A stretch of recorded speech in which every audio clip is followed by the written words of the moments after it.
Ladies and gentlemen, welcome to Chronicles of Hollywood History, past, present, and future.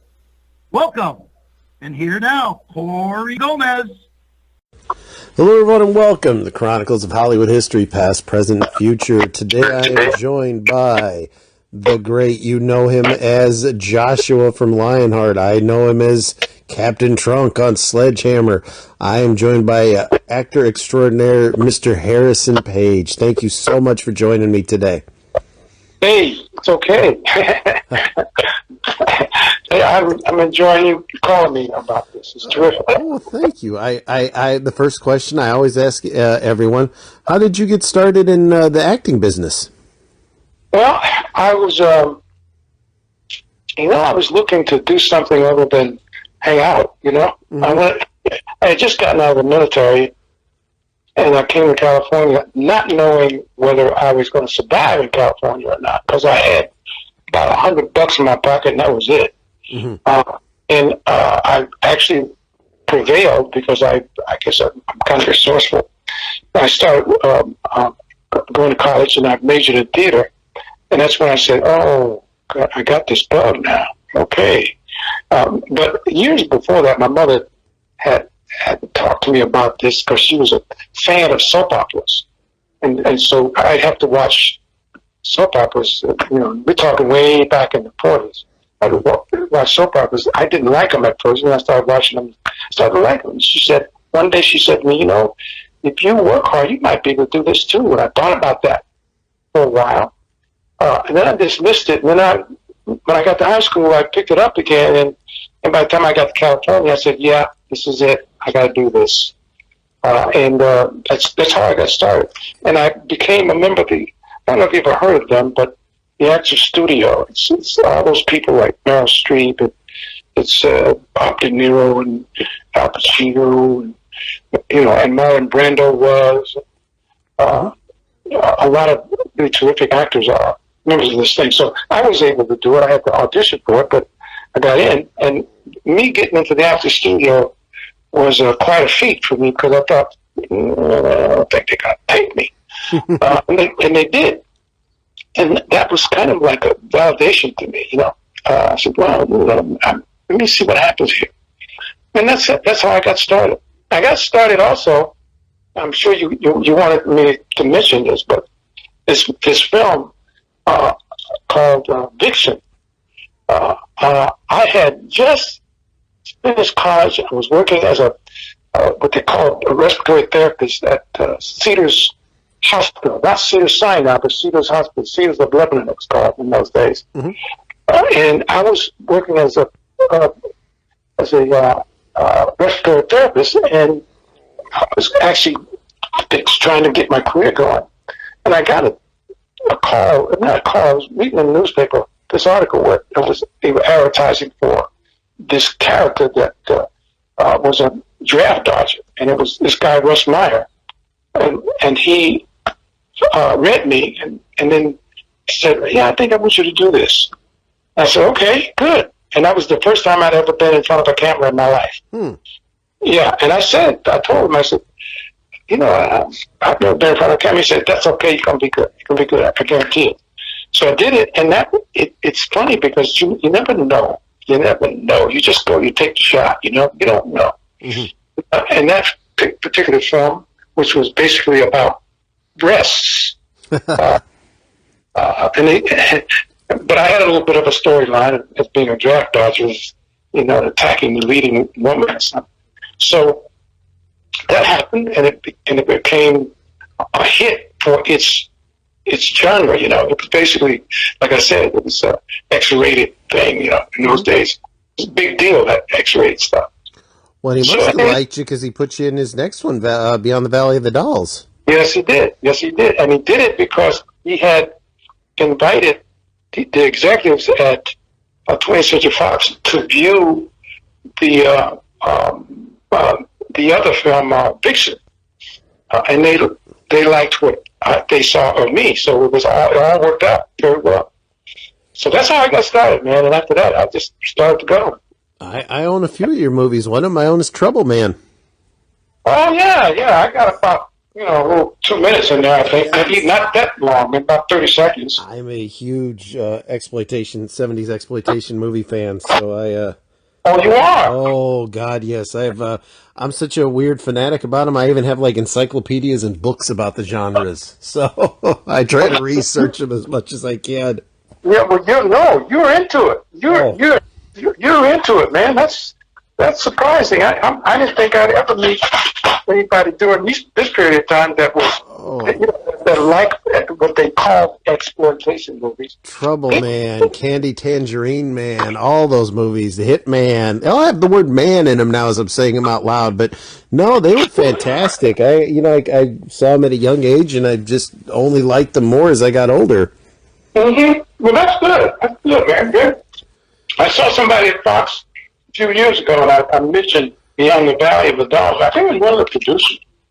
And that person, was a lady, was saying, "Oh, man, that's a classic." Mm-hmm. And I thought, classic? Yeah. I didn't think of it as a classic. Well, you did a lot of TV. I mean, you had parts on, I remember you were on an episode of Soap, but I know that because I just showed my wife the whole run of Soap about a few months ago. She'd never seen it. Mm-hmm. Benson, Give Me a Break, but your big break, I don't know, maybe to me, and I'll tell you why it's so special to me. You were Captain Trunk on Sledgehammer. Yes, I was. And I'm a loud Captain Trunk. You didn't really, you always yelled. Yeah, you know what? I yelled out of frustration, out of not having a grip. Alan Spencer, who was the writer producer of that show, said the reason why he hired me was because he thought I'd be strong enough to deal with Sledgehammer, played by David Rashi. Mm-hmm. And I said, yeah, okay, yeah, I let him have that. That's why he wrote it. That's what he wanted. And when I started doing it, I realized, his whole thing is that he wants to get rid of this guy. Oh yeah. But he can't. He can't get rid of him because if you saw the pilot, the mayor said, "I want this guy in your precinct." Oh. That's all. Yeah, the mayor liked him. He wanted him on the case of his kidnapped daughter. Yeah, exactly, and it turned out his daughter was in on it. But the point, I always played it like I can't. It helped me with the frustration because I couldn't buck the mayor. To have that right there in the backstory, because I would have, if I had the choice, I would have said out, well, and don't come back. The one time you did suspend him, but when he handed you the badge, he poked your hand and then told you he lost. Or then I think there was another one, he lost his ID or something. I remember he got suspended a couple times. Yeah, he did, and that was something that I pushed for. But yeah, I thought that show, had a lot to it. We were over the line, we were over the top all the time. But that was what that show was. It broke barriers in terms of that kind of behavior. So yeah. Over the years, on all my websites, I've always posted lots of pictures of Sledgehammer, and people always liked him. And I've never said this to anyone. Actually, I told it to my wife for the first time today, and I'll tell it to you because you're on here. Sledgehammer is such a special show for me because it came out at like a really, really miserable time in my life. Like I had, I'm at that awkward, like 12, 13-year-old age. Yeah. I just started a middle school where none of my friends went, so I had like no friends. I was miserable. But that show I would record on the VCR, and every day when I came home, I would watch it just so I could cheer up. So that show holds a very, very special place in my heart. It always will. Oh, I'm flattered to hear that because that's a good way to use it. I mean, you get out of whatever you're in because you're looking at this craziness. I think that's great, man. That's wonderful. I've never heard that one before. I heard people say, "Hey, they watched it and they liked it and it reminded them of a particular era or whatever." But never heard anybody say, "Hey, man, yeah, I was depressed and I watched Sledgehammer and I came out of it." That's terrific. If I wouldn't have had that show, I don't know. I don't know what I would have done, to be honest with you. As weird as it sounds, but and then when it came, I recorded them all. When a couple comics came out, and then I would try to find memorabilia as I got older. I got the DVD sets, and I mean, I can recite episodes, just from memory from all these years ago that were so. And I was very glad that you guys got rid of the laugh track after a few episodes because it didn't. Yeah. I agree. Yeah, because it didn't need it. And I'm sorry, I've always said it wrong. How do you pronounce Sledge, David? How do you pronounce his last name? Hammer. Oh, you want me to? I know what you're doing. No. I know you. I always said David Rashke. How do you pronounce his actual name? Oh, his name's Rashi. He was such a genius the way he played that part because you think he's a real buffoon, but he's really not that stupid. He's always solving the case, and Anne Margaret was just one of the most beautiful women on television at the time. Yeah, you mean Anne Marie? Sorry. Yeah, Anne Marie Martin. Yeah, well, she still is. And I was talking to her the other day about something or another. Anyway, she's a terrific woman. Every time you talk, I go, wow, people like this movie or this show for that. I mean, wow. Okay, great. Yeah, they're good. And David in life was pretty much a very smart man. When we had our son, I swear to God, I went back to the Sledgehammer line, and when the babies were kidnapped, and my wife was like, what's our son going to look like? And I'm like, small, round, and bald, like that. I was like, I wonder if he'll have any distinguishing scars or tattoos. And, I've taken that show with me in aspects of my life. I to this day will use lines and references from it in just common everyday occurrences. Wow, man. Bless you, my friend. Bless you. That show, it gave me a lot of pleasure to do it because for the most part, you hear people, especially actors, you just say, well, I need something else to help me get through this because, I can't see it. I didn't have any problem with it. But what it did, there was whatever frustrations I was having in life went right with that. It was right there in that person I was playing. Oh, you got to scream at everybody. You're probably the quietest guy in the world when you got home. Absolutely. But if I wasn't quiet, my wife would say, "Would you please be quiet?" But no, it got a lot of frustration out for me. The episode where where he was in the poison ivy and he's going up the stairs through half the episode scratching himself, and it just, I have so many fond memories of that. Just, I've shown it to my wife. I've shown it to my son. I'll show it to anybody who comes down my house. Have you seen this? Oh, you're gonna now. So well, that's good. Now, when the first season ended, when he defused the bomb and you see like he blew everything up, because you of course yell hammer. That's the last you see, and then the second season started with the old TV cop out. This takes place 5 years before. Yeah. Was that because they just didn't know how to write an ending to it, or? No. Here's the scoop on that. The thing was, what Alan was doing was saying, okay, we haven't gotten any notice that we're going to be picked up. And we don't know whether we're going to be picked up or not. So what I'm going to do is because I think I remember talking to him about that. Write an episode where we say, okay, goodbye. We're not coming back because we're blowing up everything. Mm-hmm. So with that, there was some shakeup in terms of, okay, wait a minute. Maybe we do want to bring it back. So we got picked up and there was nowhere else to go. We were supposed to all be dead.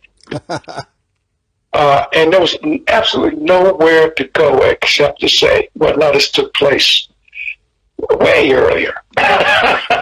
And so that's how he solved it, because we weren't sure we were going to come back on the air, and I had gone out and did a lot of publicity for it, back east and everything, and I think a lot of that helped too.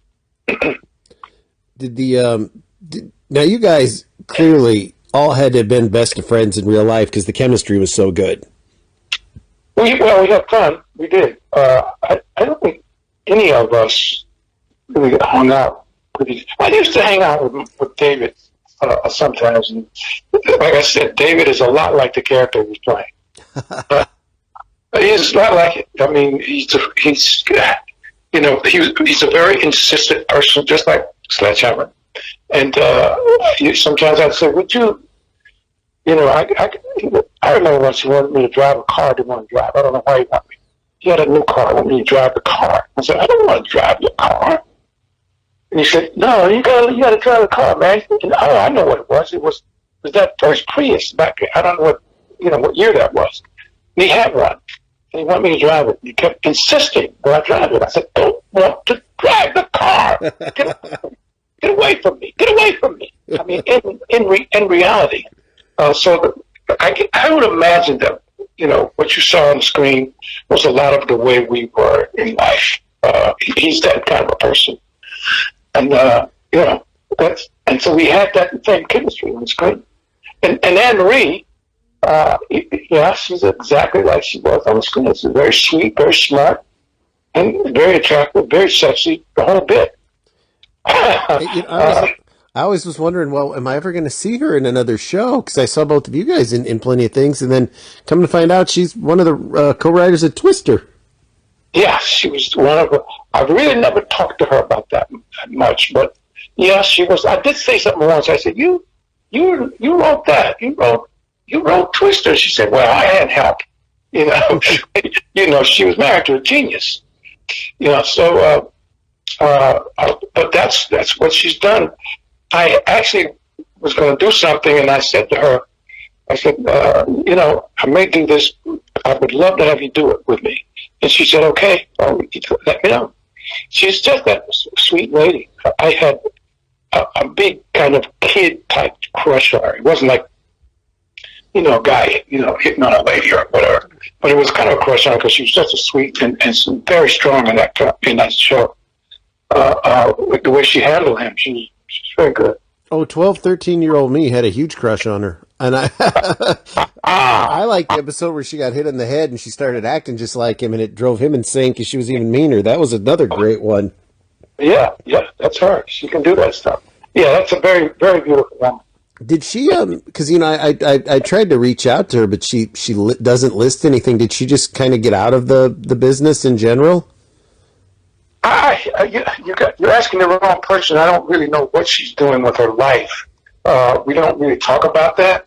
I would think that she should work. I mean, she should do some things because, it's there. I don't know. I don't know the deal with her. No. Matter of fact, you mentioning her is going to make me want to call her up and see why she didn't respond to you. I know it wasn't that it wasn't that I couldn't get a hold of her. I can't find her. She doesn't have a publicist. She doesn't have a lawyer. She has nothing listed online, so she's just a ghost. Oh, okay. Well, maybe that's where she wants it. I don't know. If you ever talk to her, please tell her that there is a guy that show really helped in life. Because I really sincerely do mean that. I thank all of you guys. Well, okay. When I do talk to her, I will definitely mention your name. Absolutely. Absolutely. Another show you had a 2-episode run on. It's one of my guilty pleasure shows. That one I really like, but sometimes I have to say, I liked it. You were the woman's drill instructor teaching self-defense in a couple episodes of Melrose Place to Marcia Cross. Oh, my God. Now you bring up stuff that I didn't even remember. Oh, that was a great show. I remember she broke your arm. She did. She broke my arm. I think. Was that Marcia who broke my arm? That was Marcia, and I remember the minute she joined, because that was right when she was going crazy to blow up the place.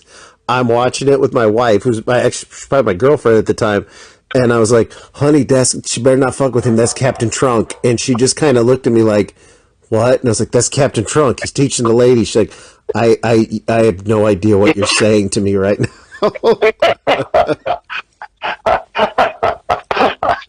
Who? Yeah. I was on that show. I believe. What was her name? She had a television series. One day at a time. Oh, the other girl was on One Day at a Time. Yeah, she had the guest spot, the one that didn't like Marcia Cross, was picking on her. That was, it wasn't Valerie Bertinelli. It was the other lady, and I can't think of her damn name. Was her last name Mackenzie? Yes. Was it Mackenzie Phillips. Mackenzie Phillips. Mackenzie Phillips. That's it. Yeah. Yeah, she was on. Yeah, she was Friday. I had fun with her too. Yeah, I had to do these things with the women. Yeah, that's cool. Well, another case. Do stuff with women. That's cool. There's nothing wrong with that. No, not at all. Not at all. You know, then in the 90s, you know, me and my buddy, you know, I'm a huge I'm a martial artist. I'm a huge action fan. And I remember we went and saw Lionheart because, you know, Van Damme was our guy. And once again, I swear to God, there you pause like, oh my God, it's Captain Trunk. I always have just known you as Captain Trunk, but I was like more excited. He's like, isn't this movie good? I was like, Captain Trunk is his manager. I was like more excited to see Captain Trunk in Lionheart. And it took me like forever to call you Joshua. Yeah, that's a totally different guy. Oh, yeah.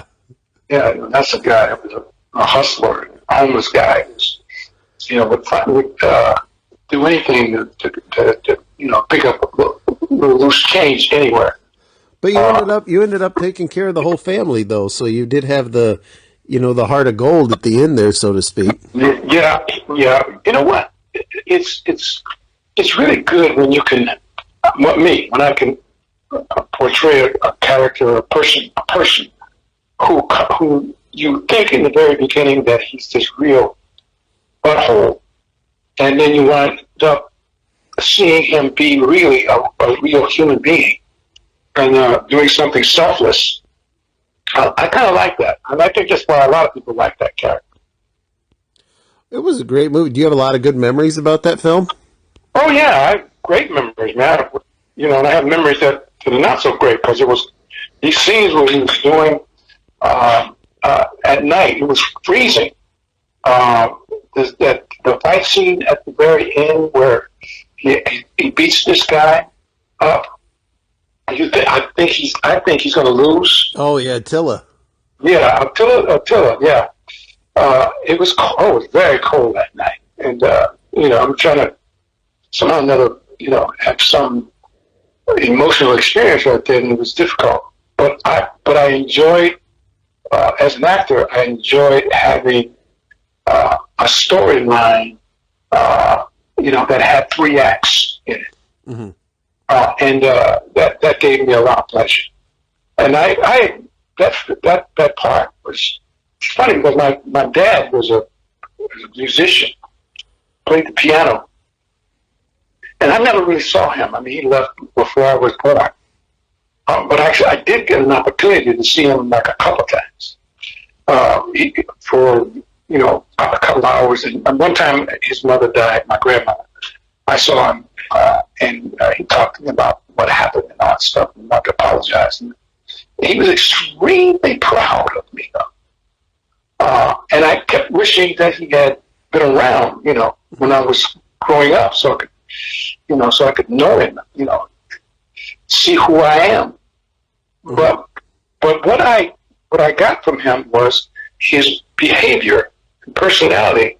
So what I did was I used a lot of who he was, how he behaved in Joshua. He stuttered, so I had, you know, Joshua stuttered. Mm-hmm. He was always, you know, jive talking, and I made Joshua kind of a jive talking guy. So most of what I was doing on the screen was, you know, my father, and what I knew of him anyway. So he did do something for me in the respect that he gave me part of himself without knowing. And he saw the movie. he saw the movie. And the first thing he asked me, said, "Where did you get that where'd you get that character? Where'd you get that person from? And I said, you. And he said, oh, no, that wasn't me now. You know what I'm saying? That wasn't me. That wasn't me. I said, on the phone, I'm hearing the same thing that I was doing in the film. He said, he said, that wasn't me. That couldn't have been me. But it was nice to get that from him, you know, to use him like that. What was it like? What was Van Damme like? Oh, he was good. He was good. He was right there with me. I kind of frustrated him a little bit because I did a lot of improvisation, moment to moment stuff. Whatever was there, if there was nothing, I had to, you know, come up with stuff. I would say some things, and he'd say to me, "Would you shut up?" Just like I was telling about that story. Rashi, he said, "Stop talking, stop talking." I said, if I stop talking, I'm not going to be the guy I'm playing.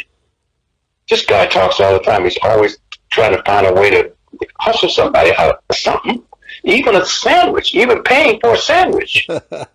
Hustle to get somebody else to pay for it. You know, I mean, that was who he was. So I had this thing where I was saying, you know, we were eating at this fast food place, and I, you know, Rector said action, and I started eating. And we finished, and I said, "Hey, man, you're gonna eat?" Oh yeah, it was his taco. Yeah, it was something of it. So I said, "Hey, man, you gonna eat that?" And he looked at me like, "What? That's not it." You know, like as if to say, "What the hell? Like, that's not even in the script." I said, "Okay, maybe you're not gonna eat that. Give it to me." Man, you know, anything. And he said, "Stop talking." I said. No, I said that.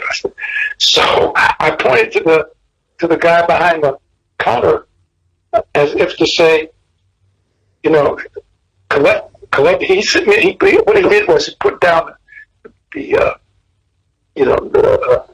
receipt, you know, for me to pay the bill.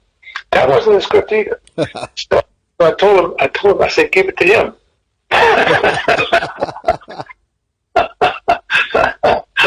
Okay.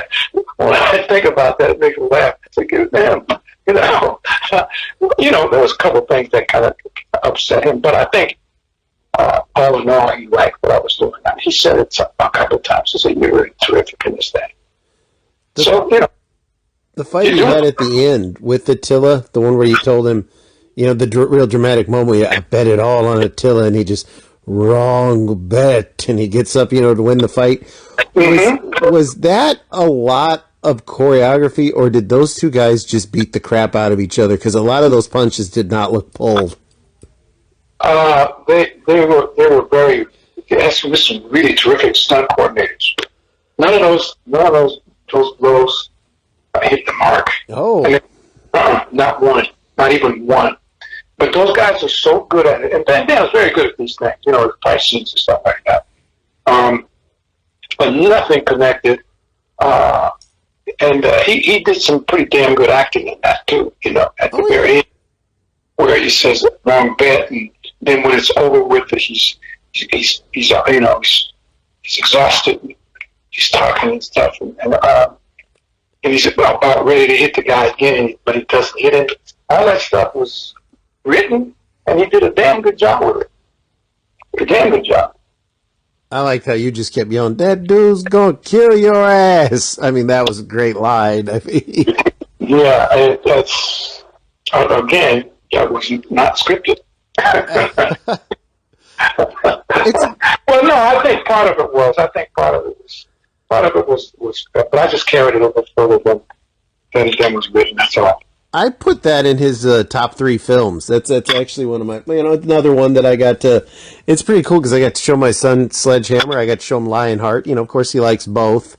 Oh, good. You know, so it's cool. So you've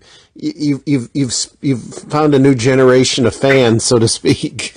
Oh, that's good. Because I'm pretty old right now, so that's good to know. So am I. So it's always, you know, and you even got to work with a couple of, well, I hate to say old because I think Danny Trejo could give me a good run for the money. He'd probably beat me in a fight. You got to be a badass with Danny Trejo. What was that one like? That's a fun movie. It was good. I had met Danny Trejo once because he worked out, I believe, at the same gym I worked out at. And, but we didn't never really talk to each other. I remember once, though, saying to him, "How's it going?" He says, "It's trying to work." I said, "Good luck." And he said, "Yeah, man, you too." And it must have been years before we did this thing. But I had fun working with him. He, to me, was easy to work with. It was very easy to work with. And in that film, I just wish that I hadn't gotten killed. How come? Well, because if I hadn't gotten killed, there wouldn't have been any reason for him to continue doing what he was doing. But I don't know. I guess maybe I would have wanted to survive it and do some more of those. But they had to do it that way because he goes out to avenge my killing. Mm-hmm. You know, so they had to do it that way. I've seen plenty of movies where the guy dies and he's back in the next movie because, the doctor saved him. So, yeah, I've seen a couple of those too and go, nah, that doesn't work. I remember watching one of my favorite movies is Black Caesar, was one of Fred Williamson's first films. Mm-hmm. And at the end, he gets stabbed. I mean, these punk ass kids in the alley, they stab him, everything, they kill him. But boy, when Hell Up in Harlem came out, somehow the medics got to him in time and revived him during the opening credits. So, I mean, you can do things like that. Yeah, I guess you could. But I was shot. So, I was shot. I don't think there was any. Plus, they showed me in the morgue. Well, they could have just done the Sledgehammer and said Badass 2 takes place 3 years before Badass 1, So. I don't think he's got to hope to do that. But yeah, I know what you're saying, though. That makes sense. Oh, I've seen movies where characters die and come back in another movie and they're the twin brother, I mean, I'm not saying that's cheating the audience if it's done, in a tongue-in-cheek way, but anybody can come back. It's like a superhero. No one's dead. That's true. So when superheroes don't die, I don't remember seeing any of them die. So that's a whole nother thing there. It's, they get beat all up and shot and all kinds of different things that they heal. So I think that's the way that's supposed to go. First of all, that superhero person is the story, Mm-hmm. So they can't kill him off. My character was just a friend of badasses, so they had written it that way, so there's nothing else I could do about it. One thing I got to know, you were on an episode of another one of my favorite shows when I was younger, 21 Jump Street. Uh-huh. Did you think Johnny Depp, because, that was contrary to what Johnny Depp, I think, he talks about how much he hates the show, which always kind of bothered me because he was so good in it.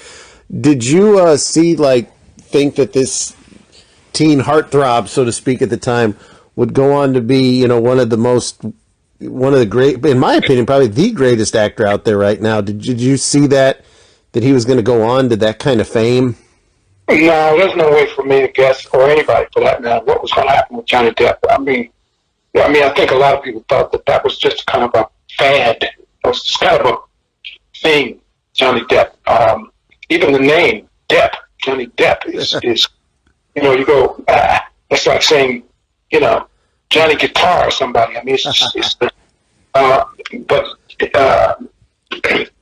don't think anybody thought that Johnny Depp would go as far as he's gone. And I agree with you. He's a fabulous talent. Absolutely. I'm like you about Pirates of the Caribbean. I am a humongous fan of those movies. Go ahead. I think I like him so much because I've seen not to ever put a comparison between actors, but De Niro is kind of the same in his movies. Depp, on the other hand, comedy, horror, action, drama, family movies, adult movies. He's kind of got a range to do, and he's different in everything he does. Yes, he is. He's a chameleon. He's a damn chameleon. He gets into whatever the part is. Yeah, I agree. I think he's a terrific actor. And I love 21 Jump Street. That was a fun show.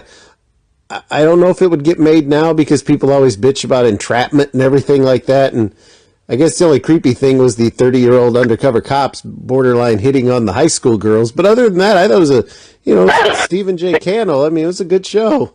I thought it was a good show, but I only had one episode that I did, and I think I worked with the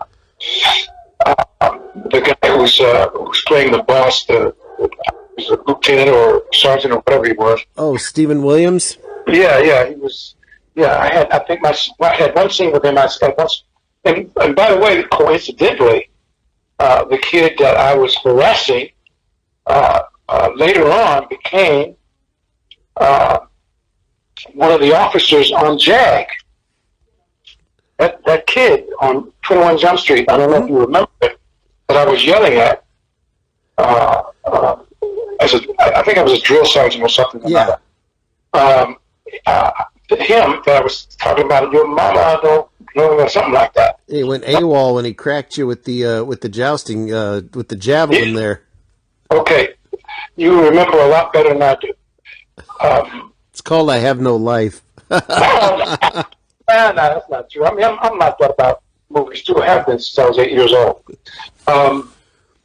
But he then landed as a regular on JAG when I was there. Mm-hmm. And it's funny because at one point I said I gotta say something about that, but I never did. We never talked about it. You should have yelled at him on screen one day. That'd be funny.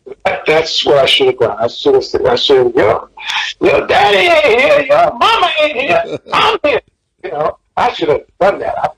I couldn't remember doing it. I couldn't remember enough to do it. So, see, if only we'd have known each other back then. Hey, there you go. I could have reminded you. Yeah, you could have reminded me. Yeah, you're right.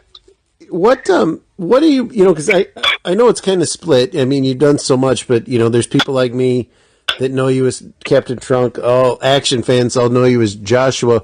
What do you get recognized the most from out of all your work? Oh, my God. You know what? I get recognized for all of those things. Most of them. Some of them I don't. Like Quantum Leap, nobody remembers that. It's so far back.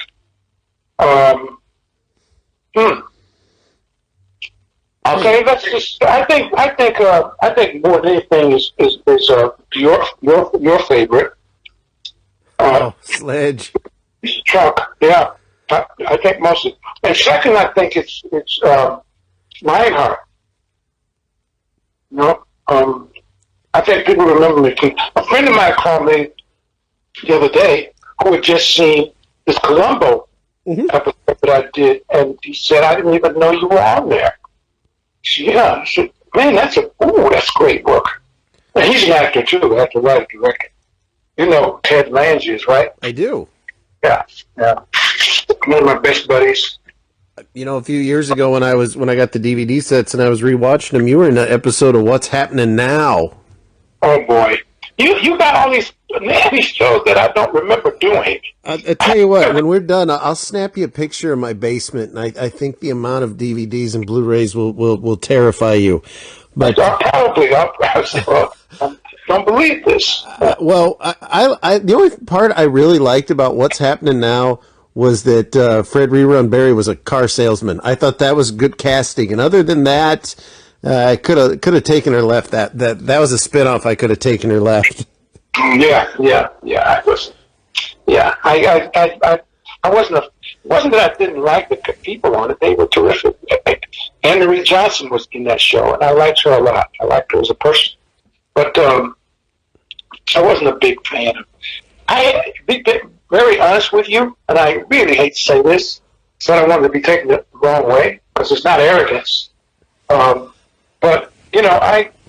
situation comedies like that, I've always had a problem with enjoying them because they're all about jokes. Mm-hmm. The punchline and all that stuff. I had such a hard time. I don't have good memories of them. When you bring one of those shows up, I go, But the point is, I did them, and I think I did pretty good with them. Oh yeah. but I love movies, and I love something that's got some depth to it. And I've never been a comedian, although I like other comedians. I thought Robin Williams was the funniest man I ever saw in my life, and love it. But I've never really been that crazy about sitcoms. And that's the end of that. I'm not talking about that anymore. But the funny thing is you were such the straight man in Sledgehammer. Well, actually, that was the beauty of Sledgehammer. Y'all were the straight man if you really go back and analyze it. But I mean, the episode where the vigilante cops, straight out of Dirty Harry, and there's the big shootout, and you come over there and like, Captain, how'd you know I was here? I live next door, like that. I mean, it's just it was just so well done. I thought so too, but I didn't see Sledgehammer as a situated comedy. No, I don't know what I saw it as, to be honest. I never saw anything like it. I still have it. Yeah, because if you watch it, you don't see me trying to be funny. No, not at all. I mean, the antics between the two of you are funny, but no, you're just basically, you're angry. It was like when the precinct was. When that chemical weapon got loose, but your blood pressure was so high because of him, you were immune. Yeah, and that was funny. It was funny because the way the show was written and the way it was filmed. So, if you think, I don't know if you know about a film called The Hospital. Have you ever seen that? That does not ring a bell. Okay, it may be before your time. It was George C. Scott. And Diana Rigg, you may not even remember her from. She was Emma Peel on a show that was based in England. It was called The Avengers. Okay, I knew that show. I know. Okay. That film was so damn funny because nobody there was trying to be funny. It was all so seriously taken, but it was written and directed and acted so well. And it was George C. Scott, who, you don't see George C. Scott as pretty much as funny. You see him as strong and very powerful and scary. I don't know, you know who he is, right? Oh, yeah. Yeah, okay. But if you ever get a chance, and it happens to come on, watch it. Okay. It's an amazing piece of filmmaking. Now, I can't thank you enough, but before I tell you a closing thing, do you think, because there's so many fans, could we get you to hammer just one time? Oh, see, I knew you were going to do that. Do it. I do. That's why when I talked to you earlier, I said, oh, no. I'm not going to be yelling. I just knew you were going to do it. He said, that's why earlier I said, oh, I know where you're going now. No, I just want to know how to pronounce his last name. I said, he's trying to trick me into saying, Thank you very much for that. I got to say, you know what? Send me $2,500 and I'll take it back. I know you've done a lot of interviews, and I really got to say from the bottom of my heart, this one, and nothing to discredit any interview I've ever done with anyone. This one really is very special to me because, like I said, that show really helped me in my life, and I'm never going to forget. I'm never going to forget this interview. I'm never going to forget that show, and I mean this sincerely from saying this as a grown man and also saying it as a very lonely, depressed child. That show saved my life. I can't thank you guys enough for bringing me joy in a bad time in my life. That show has a very special place in my heart. It always will. Well, you're very welcome, man. You're very welcome. And when I talk to Anne Marie, I'll make sure that I talk about you and let's see if she'll do it. I don't know if she'll do it, but I'll see. Okay. Oh, that's okay. I got the captain. I'll try for the others down the road. Okay. Good enough. But I want to thank you so much for doing this. This really means a lot to me, more than you probably ever know. More than anybody listening will ever know. Well, hey, again, you're very welcome. What kind of dog is that? Which one? I got three of them. I've got a Labrador who's quiet. I've got a Corgi that's a little bit loud, but my son just wanted a big tree walker hound, and that's what you hear. He's a puppy, so my son's playing a video game, so he's mad that he's not playing with him. Oh, okay. He's my co-host, Hank. Fantastic, man. Glad to have done this with you, and hey, man, you have a nice evening. Thank you for your time, ladies and gentlemen. You have been listening to the Chronicles of Hollywood History. Thank you from Gomez Richmond Productions.